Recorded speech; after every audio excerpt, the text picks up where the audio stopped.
إني جاعل في الأرض خليفة.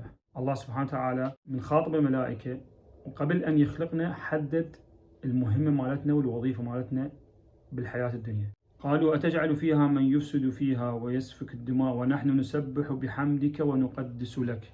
الله سبحانه وتعالى شنو كان رده؟ قال إني أعلم ما لا تعلمون. أنا أعرف هذا الإنسان اللي راح أخلقه شنو قيمته، شنو مكانته عندي. يعني إحنا خلفاء الله بالأرض، هاي الوظيفة وهاي المهمة إلها ثقلها.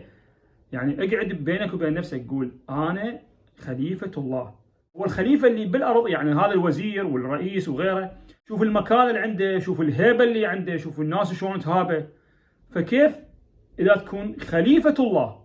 بس منو اللي اعطاها حق هاي الخلافة؟ الله سبحانه وتعالى يقول إنا عرضنا الأمانة على السماوات والأرض والجبال فأبين أن يحملنها وأشفقن منها.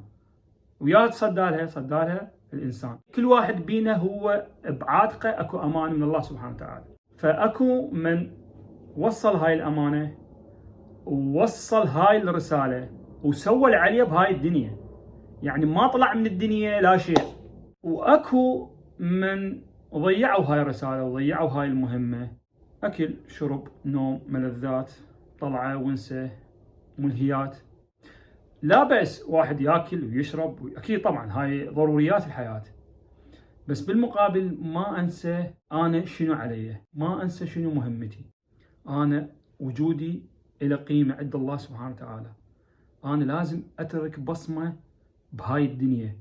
يعني بس أكل وشرب ونوم، يعني أنا شنو فرقي تكرمون عن الحيوان؟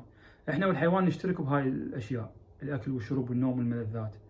بس الله سبحانه وتعالى كرمنا بالعقل، كرمنا إنه إحنا بشر، وسخر إن هذا الكون. أقعد الصبح أقول أنا مكرم عند الله سبحانه وتعالى، مو أروح أجدي بالشوارع، مو أروح ألزم الشارع أدور لي على وظيفة وأنام أنصب لي خيمة قبال ما أدري يا وزارة شهرين ثلاثة أنا قاعد أسولف أدق فتش زين أكل وشرب ونوم.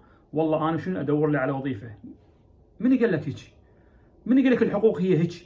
الله سبحانه وتعالى سخر لك السماوات والأرض، يعني على قولتنا تحفر القاع تطلع ذهب. اعرف قيمتك واعرف حجمك واعرف انه انت مكرم عند الله سبحانه وتعالى، وانت مسخر لك كل شيء بهذا الكون. يعني اي شيء حرفيا، اي شيء اذا امنت به، اي شيء يصير لك، اي شيء تريده يجيك. بس انت اول شيء امن بنفسك، اعرف قيمتك، اعرف حجمك، اعرف انت شنو تقدر تسوي اذا ردت.